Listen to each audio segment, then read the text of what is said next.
They went to celebrate a birthday. None of them came home the same. On January 11th, 2020, the Stiles family drove out to the Oregon coast, hoping for a day of laughter and togetherness. The air was sharp with winter cold, the Pacific restless and gray, its waves crashing in a rhythm that seemed eternal.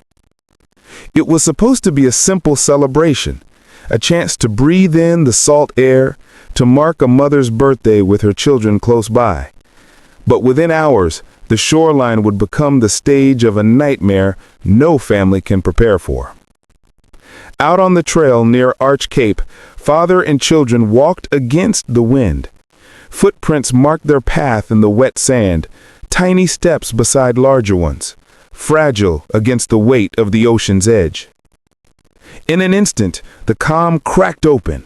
A sneaker wave, violent, sudden, and merciless, surged higher than the family could react. It crashed over them, pulling Jeremy Stiles and both of his young children into the freezing water. The ocean swallowed their cries. Strangers on the beach scrambled, rescue teams rushed, and for a moment it seemed hope might fight its way through the chaos. Jeremy was dragged back to shore alive, his body battered by the cold. 7-year-old Lola was pulled from the surf too, but her small body could not withstand the ocean's fury. And William, 4 years old, blonde hair, bright eyes, known to his family as Bill, was gone. No matter how many boats scoured the waves, how many helicopters searched the coast, the boy was never found. One child lost to death, another vanished to the depths, a birthday turned into tragedy, and a family forever broken in a single, unrelenting surge of water. This is the story of William Stiles, a child taken by the sea, and a family left with grief, questions, and the haunting silence of a body never returned. And it all began on that cold January day on the jagged edge of Oregon's coast.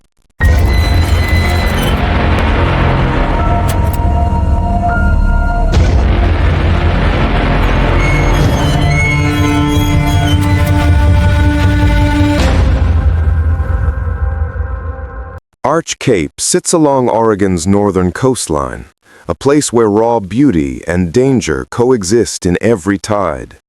The cliffs rise jagged against the horizon, dark stone carved by centuries of storms. In January, the air cuts sharp against the skin, and the skies hang low and heavy, pressing down on the restless Pacific. The sea is never still here. Even on calm days, the waves roll in with a weight that feels ancient, as if the ocean itself is holding its breath before striking. This stretch of coastline draws families, hikers, and dreamers who come for the view, who want to feel close to the wild edge of nature. They stand on the sand and take photographs, marveling at the endless horizon. But the ocean hides its temper. It waits, silent, until it unleashes what locals call sneaker waves, walls of water that surge without warning, higher, faster, stronger than anything the eye anticipates. These waves drag logs like matchsticks, topple boulders, and in an instant can sweep away a human life. On that winter day in 2020, Arch Cape carried all of these contradictions. It was strikingly beautiful, the kind of place that lures families in with its vast, wind-swept serenity. Yet beneath its stillness lay a restless power, one that had claimed lives before and would claim them again. The Stiles family arrived believing they were stepping into a day of celebration. Unaware, they were standing on ground where the line between wonder and tragedy is as thin as the tide line. It is against this backdrop of serene danger that their story begins. William Bill Stiles was just 4 years old, a boy on the edge of his earliest adventures in life. He had blonde hair that caught the winter light, blue eyes that seemed always curious, and a tiny scar on his forehead that told the quiet story of a child's stumble, the kind that becomes a mark parents come to recognize as uniquely theirs. To his family, he was not just William, he was Bill, a name that rolled off their tongues with love, shorthand for the joy he brought into their lives. Bill was the cherished youngest, the one who followed his older sister Lola with the eager steps of a child who believed she could show him the world. He looked to her for guidance, for laughter, for mischief, and she, just 3 years older, relished her role as protector and partner in play. Together they filled the house with the kind of noise only siblings can create, sometimes bickering, more often giggling, always leaving echoes of life behind them. That January weekend, the family traveled not for tragedy, but for celebration. It was Bill's mother's birthday, a day meant for candles, smiles, and togetherness. His grandmother joined them, completing the circle of love around these two children. It was meant to be ordinary in the best possible way. Cake crumbs left behind, a car ride filled with chatter, and a visit to the ocean to stretch their legs and breathe in the salt air. What is it that makes the memory of a child linger? It is not the milestones or the markers of age. It is the little things, the way their laughter spills out suddenly, catching everyone else in its current. The way a favorite toy, clutched tightly in their small hand, becomes almost an extension of them. For William, those moments were his legacy, etched into the hearts of the people who loved him most. Even now, his family holds on to those memories because they are all that remain. This was the boy who walked onto the beach that day, full of wonder, shielded by the trust only a child can have in the world around him. And it was that trust, so natural and so fragile, that would soon collide with forces far beyond his understanding. January 11th, 2020 began like a celebration. Earlier that morning, candles had been lit, their flames flickering above a birthday cake. A family gathered close, smiling, singing, capturing fleeting moments of joy that now feel suspended in time. The plan was simple, almost ordinary. A day at the coast to stretch their legs, breathe the salt air, and mark another year of life together. By afternoon, the Stiles family made their way to Arch Cape. The winter sky hung low and heavy, but the children's laughter carried against the wind. William, small and curious, clung close to his father, as Lola, 7 years old, ran ahead, eager to explore. Jeremy, their father, guided them down a trail that edged the water, where the sand met the restless tide. It was meant to be a short walk, the kind of simple adventure that rounds out a day of family togetherness. But the Pacific does not follow human plans. It waits in silence, then strikes with no warning. One moment, footprints trailed behind them in the sand. The next, a wall of water surged forward, higher and faster than anyone could react. A sneaker wave, sudden and merciless, swallowed the trail and swept Jeremy and both children into the sea. In those seconds, the air filled with chaos. The roar of the surf, the desperate scramble to hold on, the shouts torn away by the wind. Jeremy fought against the freezing water, clinging to his children, pulled under and thrown back up by the waves. On shore, panic set in. Strangers rushed to help, their cries mingling with the storm of water and wind. Rescue came, but survival was uneven. Jeremy was dragged from the surf, his body racked with hypothermia, his strength nearly gone. Lola was pulled from the water as well, but her small frame could not withstand the violence of the ocean. Hours later, she would die in a hospital bed, her 7th year of life cut short. And William, 4-year-old William, vanished beneath the waves. Searchers scoured the shoreline, combed the rocks, scanned the water again and again, but no trace of him surfaced. What began as a birthday celebration had, in less than a heartbeat, become a nightmare. A father lived, a daughter died, and a son was gone. His absence carved into the family with an ache that would never release its grip. From that day forward, Arch Cape would hold more than beauty. It would hold the final footprints of a family's last walk together. The Pacific does not warn before it takes. A sneaker wave is not like the tide you see inching forward, not a slow surge that lets you step back to safety. It is a wall, sudden, violent, and unrelenting. Experts describe it as the ocean stacking its power in silence, then releasing it in a single crushing blow. To a child standing on the shore, it feels like the ground itself has been ripped away. To an adult, it is like being hit by a moving car made of water. That afternoon at Arch Cape, the Stiles family became trapped in that invisible danger. Jeremy, walking with William and Lola, never had a chance to react. One moment they were near the water's edge, the next, the wave thundered forward, lifting all three into its icy grip. The force knocked them off their feet, tumbling them into the churning surf. Cold, salt-heavy water filled their mouths, stung their eyes, pulled at their limbs with impossible strength. Jeremy fought desperately. The freezing water tore at his muscles, slowing every movement, numbing his strength. He tried to hold on to his children, but the wave was stronger than a human arm. In a matter of seconds, the family was scattered in the chaos of white water and undertow. Onlookers rushed forward, their shouts drowned beneath the roar of the surf, their eyes fixed on the flashes of small bodies tossed by the current. Rescue teams reached Jeremy, dragging him from the water in shock, his body collapsing under hypothermia. Lola was pulled out as well, her pulse faint, her life slipping. Despite every effort in the hospital that night, she would not recover. And William, just 4 years old, vanished beneath the waves. Searchers combed the shoreline, boats swept the waters, and helicopters scanned from above. For hours that bled into days, hope clung to the possibility that he might be found, but the ocean kept its silence. No bodies surfaced, no trace of William was recovered, only absence remained. A child swallowed by the sea, his final resting place unconfirmed.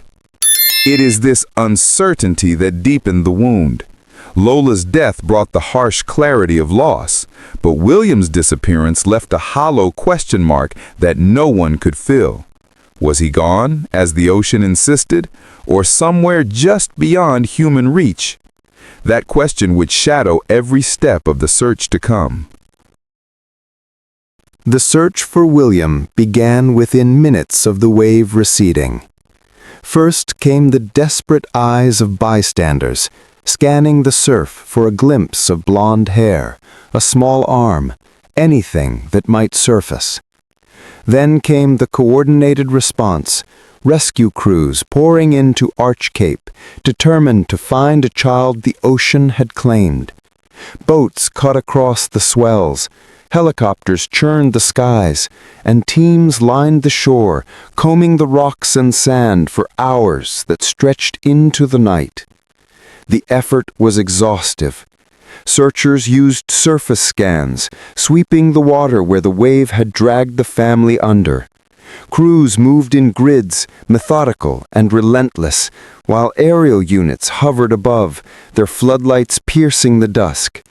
Volunteers walked the tide line, their boots sinking into wet sand, eyes fixed downward, unwilling to give up on even the smallest hope. And yet, no matter how many times the area was covered, the ocean returned nothing. The Pacific in January is an unforgiving force. Temperatures near freezing mean survival in open water is measured in minutes. Hypothermia shuts down the body before a rescue boat can reach you. And the currents themselves, swirling, hidden, indifferent, carry anything caught in them far from where they were lost. Experts in drift modeling explained how quickly a child's body could be pulled away from shore, moved north or south, hidden beneath crashing waves, or swept into deep channels where no diver can follow. Despite every measure, despite the Coast Guard's reach, the local response, and the countless volunteers, William was never recovered.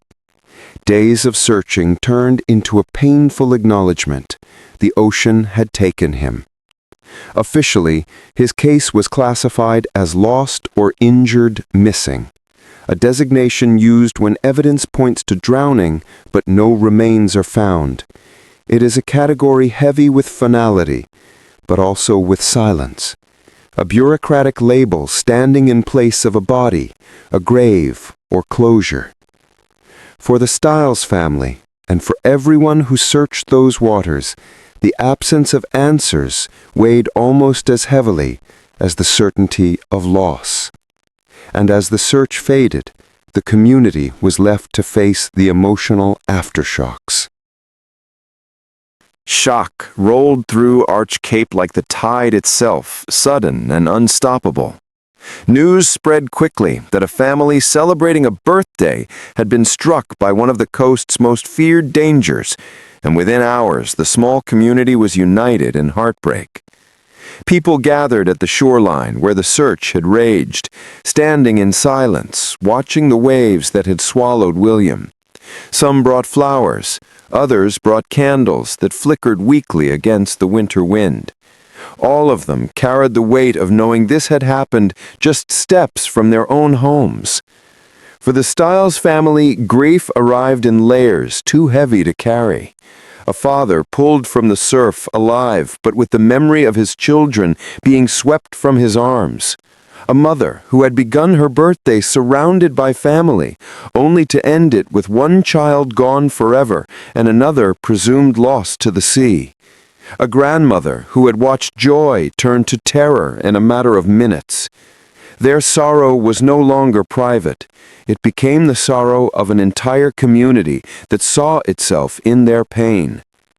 Local news stations covered the vigils, capturing the images of tiny shoes placed at memorials, photographs of William with his bright smile, and messages written in chalk along the boardwalk, "Bring him home." Social media filled with tributes, strangers and neighbors alike reaching out to let the family know they were not alone. Yet nothing could close the hollow space left by a child who had vanished without a trace. The tragedy forced everyone to confront the raw truth of the ocean's power. Parents held their children a little tighter. Longtime residents, used to the rhythm of the tide, found themselves stopping at the water's edge, uneasy, remembering how quickly it had taken William. Collective grief turned into a quiet kind of vigilance, but for the Stiles family it remained an open wound, an ordinary day carved into their lives as a before and after. And as the community's candles burned down to wax and ashes, the family was left facing the long silence that comes when the world moves forward, but your loss does not. The days after the search ended stretched into weeks and then into years, but the silence around William's fate never broke.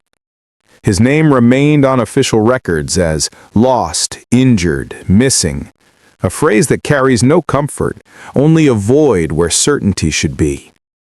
Without a body, there was no gravesite, no final ritual to mark the line between life and memory. For his family, every anniversary became an unbearable reminder of what was missing, each birthday a milestone that would never be reached. The absence lingered in the smallest details of daily life, an empty car seat that once carried a laughing child, a space at the table that no one dared to fill, toys untouched, frozen in time, as if waiting for small hands that would never return. The house carried a quiet tension, the weight of a question that could never be answered. Where is William now? For parents and siblings who lose someone to the sea without recovery, grief does not move in a straight line. It circles back again and again, triggered by news reports of other drownings, by the sound of ocean waves, by strangers mentioning the Oregon coast as if it were just another place to vacation. Every winter storm was another reminder of that January day when the tide took too much. In the wider world, time moved forward. Headlines faded, vigils ended, but for the Stiles family, the waiting never stopped. They lived in the haunting space between knowing and not knowing, torn between accepting William was gone and resisting the silence that came without answers. This long wait, this absence of closure, is what turned their story from tragedy into a wound that never fully heals. And with each passing year, the question became heavier. How do you live when the sea has taken your child, but left you nothing to bury? As the years slipped by, the case of little William Stiles remained frozen in silence. No new witnesses came forward. No reports surfaced of remains discovered along the rugged Oregon coastline. No sudden breakthroughs that could offer the family the certainty they so desperately needed. Official files stayed open, but stagnant, marked by the absence of progress. Yet even in stillness, the search for truth does not have to end. When the ocean claims a life, it leaves behind traces, currents, drift patterns, the movement of tides that can be mapped and studied. In recent years, science has advanced. Sophisticated drift models and oceanographic simulations could be rerun, perhaps offering new insights into where the waves may have carried William that day. Local records, too, might hold overlooked clues, police logs, search and rescue updates, even fishermen's reports from the weeks after his disappearance. A case like this can also live in the memories of those who were there. People who stood on that beach, who joined in the search, or who lived nearby may still carry pieces of the story that were never formally recorded. The lack of breakthroughs is its own kind of weight. It forces the question, is this where the story ends? Or could new eyes, new methods, and renewed determination still shift the ground beneath it? Because even when official silence lingers, the pursuit of answers never truly fades. And it is that pursuit that carries us forward into what remains unresolved. The Oregon coast is a place of raw beauty, but also of unforgiving danger. Among its greatest threats are sneaker waves, towering surges that strike without warning, sweeping across beaches that moments earlier seemed safe. Unlike ordinary waves, they do not build gradually. They rise suddenly, violent and fast, driven by hidden energy stored far out at sea.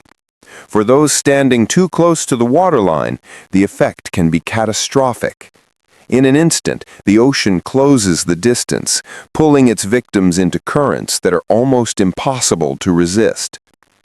These waves are not rare accidents of chance.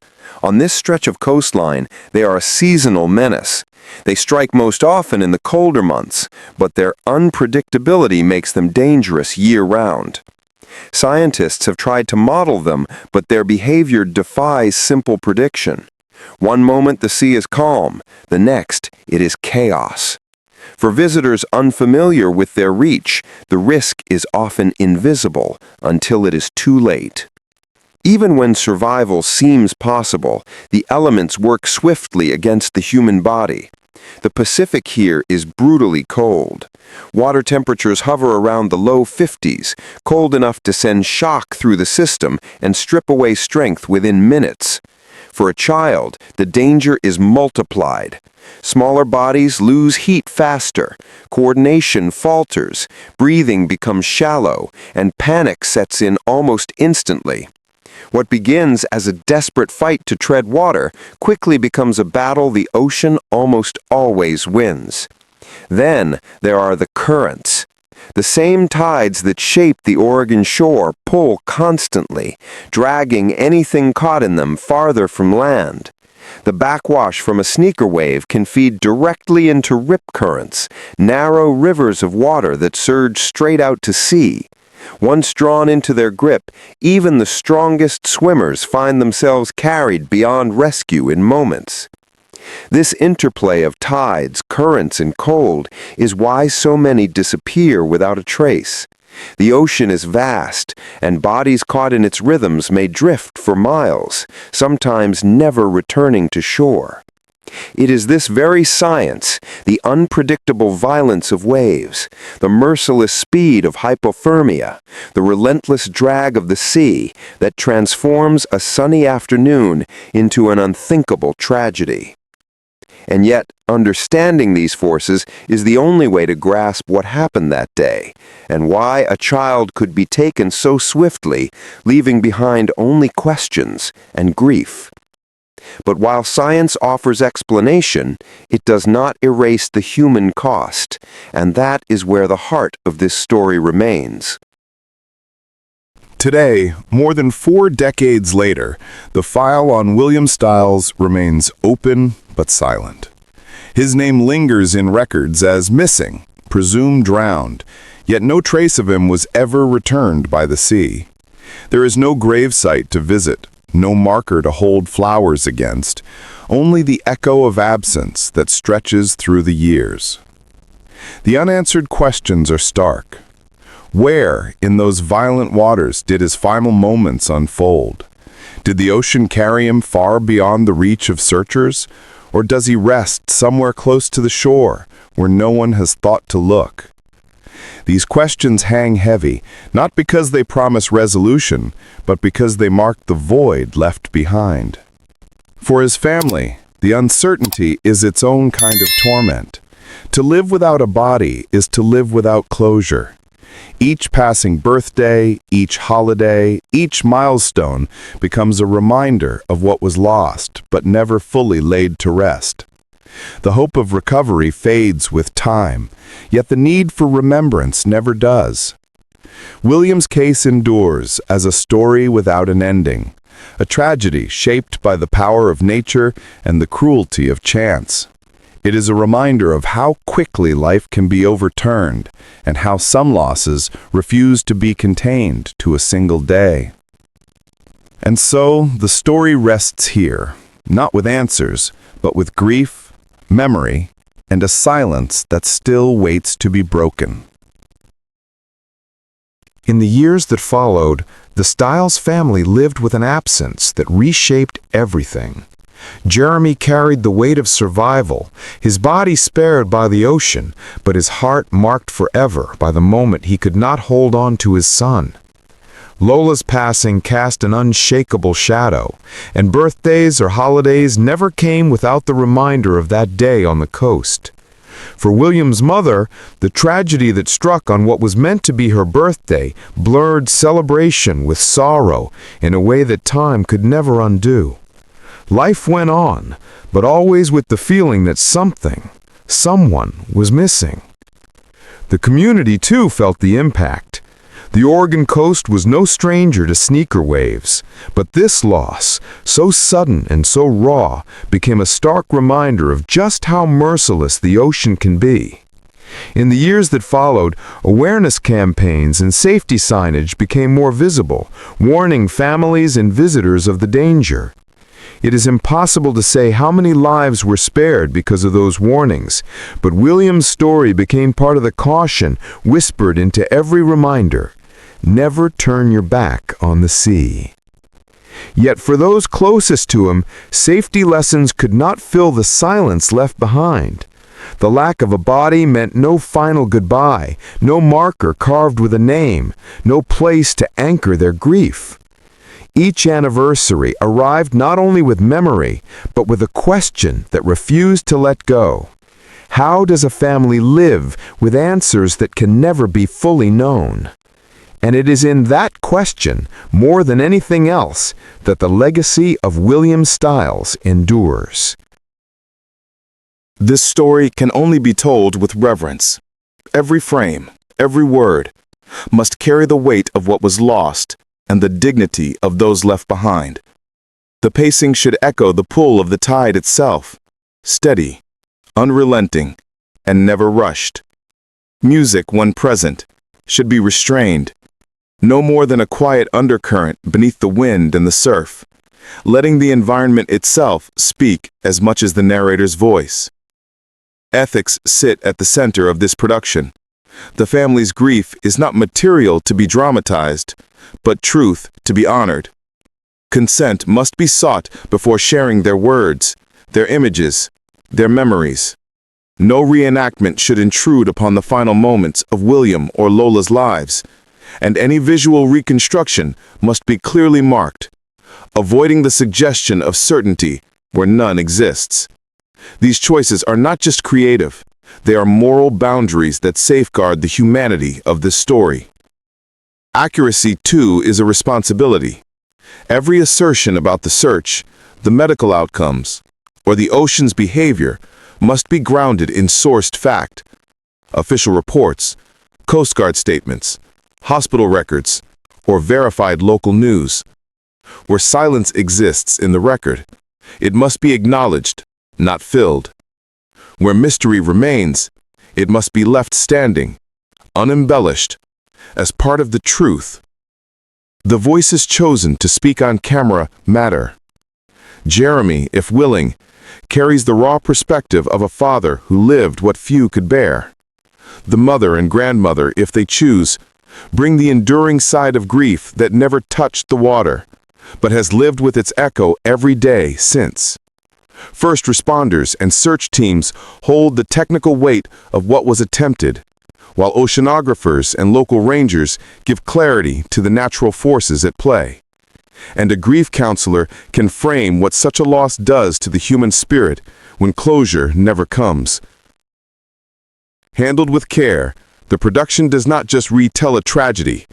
It becomes a vessel for memory, a record of warning, and above all, a testament to the life of a child whose absence still shapes the shore where he was last seen. From this foundation, the story can be told, not as spectacle, but as remembrance.